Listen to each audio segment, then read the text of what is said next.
ప్రభు నందు ప్రియులారా, మరి యొక్క మంచి సమయం ప్రభు మనకిచ్చినందుకై ప్రభువును స్తుతిస్తూ, మొదటి శతాబ్దంలో పౌలు భక్తుడు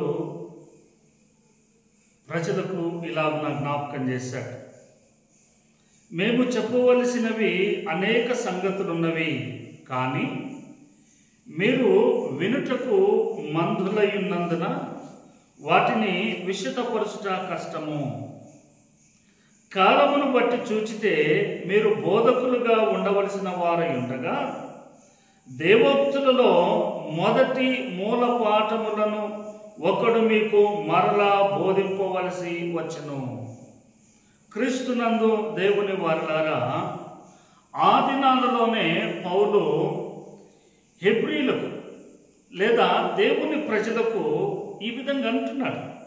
కాలమును బట్టి చూస్తే, సమయమును బట్టి చూడగా మీరు బలమైనటువంటి బోధకులుగా ఉండవలసిన వారు, దైవ లేఖనాలను, యేసు ప్రభువుకు చెందినటువంటి మాటలను మీరు బోధించవలసినటువంటి వారై ఉండవలేను. కానీ మీరు ఎలా ఉన్నారు అనంటే మంతులుగా ఉన్నారు, వినలేకపోతున్నారు, గ్రహించలేకపోతూ ఉన్నారు.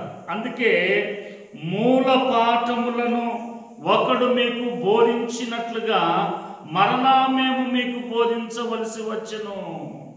మూల పాఠాలు, ప్రారంభ క్రియలు. మనకు పిల్లలని స్కూలుకు పంపిస్తే తెలుగు మీడియం అయితే ఆలు ఎలాగో నేర్పిస్తారో, ఇంగ్లీష్ మీడియం అయితే ఏబిసిడీలు ఎలాగో నేర్పిస్తారో, అలాగుననే మీకు కూడా మూల పాఠములు, ప్రారంభ క్రియలు నేర్పించవలసి వచ్చినది. ప్రియులారా, ఆ దినాల్లోనే కాదు, నేటి దినాలలో కూడా క్రైస్తవ సమాజము ప్రభువును ఎరిగినటువంటి వారు అలాగుననే ఉన్నారు.